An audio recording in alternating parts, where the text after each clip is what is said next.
दोस्तों, अगर हरियाणा में कांग्रेस पार्टी जीतती है तो मुख्यमंत्री कौन बनेगा? यह सवाल राजनीति से जुड़े हर व्यक्ति के मन में आता है। हालांकि इसका स्पष्ट उत्तर केवल चुनाव के परिणाम आने के बाद ही मिल सकता है। लेकिन हरियाणा की राजनीति में कांग्रेस पार्टी के पास कई अनुभवी और युवा नेता हैं जो इस पद के लिए सक्षम माने जाते हैं। दोस्तों, पहला चेहरा की बात करें तो भूपेंद्र सिंह हुड्डा हरियाणा कांग्रेस के सबसे प्रमुख नेताओं में से एक है। वे 2 बार हरियाणा के मुख्यमंत्री रह चुके हैं और राज्य के राजनीति में उनका एक मजबूत पकड़ है।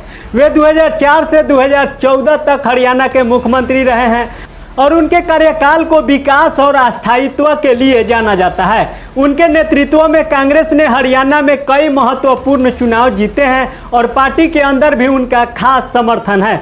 अगर कांग्रेस पार्टी हरियाणा में जीतती है तो भूपेंद्र सिंह हुड्डा मुख्यमंत्री पद के लिए सबसे प्रमुख दावेदार माने जाते हैं।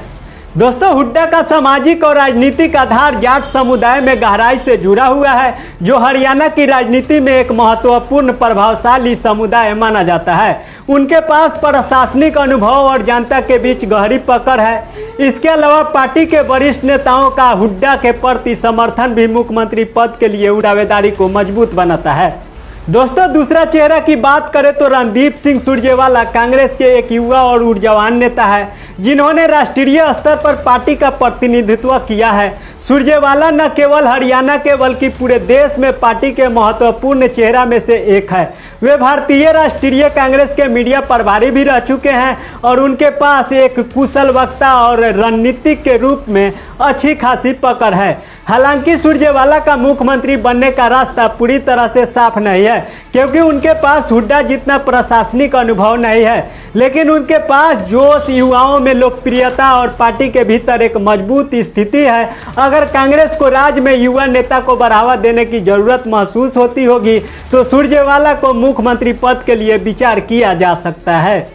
दोस्तों, तीसरी चेहरा की बात करें तो कुमारी सैजल्या हरियाणा की राजनीति में एक महत्वपूर्ण नाम है जो कांग्रेस के वरिष्ठ नेताओं में गिनी जाती है। वे केंद्रीय मंत्री रह चुकी हैं और हरियाणा के दलित समुदाय की एक मजबूत नेता मानी जाती है। अगर कांग्रेस को हरियाणा में जातिगत समीकरण को संतुलित करना हो तो कुमारी सैजल्या को मुख्यमंत्री पद के लिए एक प्रमुख दावेदारी हो सकती है। सैजल्या के पास व्यापक प्रशासनिक अनुभव और पार्टी के अंदर गहरी समझ है।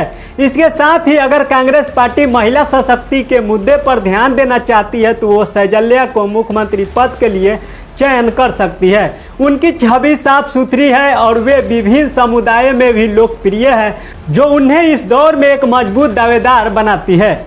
दोस्तों, चौथी चेहरा की बात करें तो दीपेंद्र हुड्डा भूपेंद्र सिंह हुड्डा के बेटे हैं और हरियाणा की राजनीति में एक नई पीढ़ी का प्रतिनिधित्व करते हैं। वे 3 बार सांसद रह चुके हैं और युवा वर्ग में उनकी लोकप्रियता तेजी से बढ़ती रही है। अगर कांग्रेस पार्टी युवा नेता को प्राथमिकता देते हैं और पार्टी के एक नई दिशा देने की कोशिश करती है तो दीपेंद्र हुड्डा भी मुख्यमंत्री पद के लिए एक प्रमुख उम्मीदवार हो सकते हैं। हालांकि दीपेंद्र के पास उनके पिता जितना अनुभव नहीं है, लेकिन वे कांग्रेस पार्टी के अंदर एक उदार और समर्पित नेता के रूप में देखे जाते हैं। इसके अलावा उनके पास युवाओं और किसानों समुदाय के बीच अच्छी पकड़ है, जो हरियाणा की राजनीति में महत्वपूर्ण भूमिका निभाते हैं। दोस्तों, वहीं 5वीं चेहरा की बात करें तो अशोक तंवर हरियाणा में कांग्रेस पार्टी के एक और महत्वपूर्ण नेता है जो पिछड़े वर्ग का प्रतिनिधित्व करते हैं। तंवर पूर्व सांसद और हरियाणा के कांग्रेस अध्यक्ष रह चुके हैं। दोस्तों, उनकी छवि एक जन नेता की है और वे पिछड़े और अनुसूचित जाति वर्ग में खास प्रभाव रखते हैं।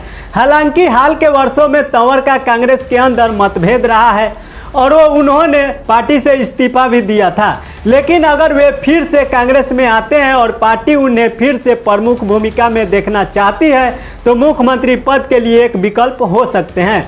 हरियाणा की राजनीति में जातिगत समीकरणों की बड़ी भूमिका होती है। जाट और गैर जाट समुदाय के बीच सत्ता का संतुलन बनाए रखना भी पार्टी के लिए आवश्यकता होती है। भूपेंद्र सिंह हुड्डा जहां जाट समुदाय से आते हैं, वहीं कुमारी सैजल्या दलित समुदाय का प्रतिनिधित्व करती है। कांग्रेस पार्टी को इन दोनों समुदायों के बीच संतुलन बनाना होगा ताकि राज्य में सत्ता पाने के बाद पार्टी के भीतर कोई असंतोष न रह पाए। दोस्तों इसके अलावा हरियाणा में युवाओं और महिलाओं की भूमिका भी काफ़ी महत्वपूर्ण होती जा रही है। इसलिए पार्टी को यह भी देखना होगा कि युवा और महिलाओं मतदाताओं को कैसे आकर्षित किया जाए। अगर कांग्रेस नेतृत्व इस दिशा में सोचता है तो रणदीप सुरजेवाला या कुमारी सैजल्या को मौका दिया जा सकता है।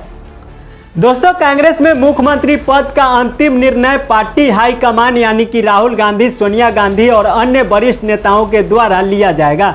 हालांकि राज्य के नेताओं की भी भूमिका महत्वपूर्ण होती है, लेकिन अंतिम निर्णय राष्ट्रीय नेतृत्व पर निर्भर करता है। पार्टी हाईकमान को यह तय करना होगा कि कौन सा नेता राज्य की जनता में लोकप्रिय है, जिसके पास प्रशासनिक अनुभव, और कौन पार्टी को अंदरूनी विवादों को सुलझाने में सक्षम है।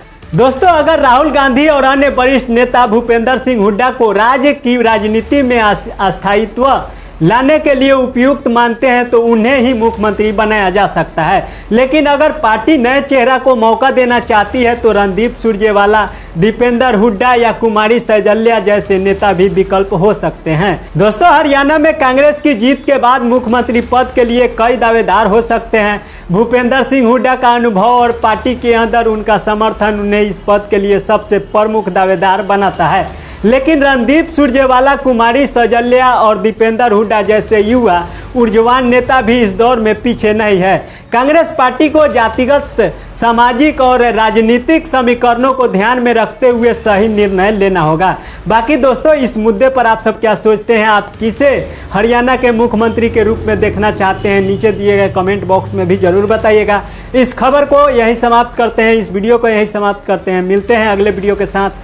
बाय बाय, टाटा, स्वस्थ रहे, मस्त रहे, अपने काम में व्यस्त रहे। Thank you so much.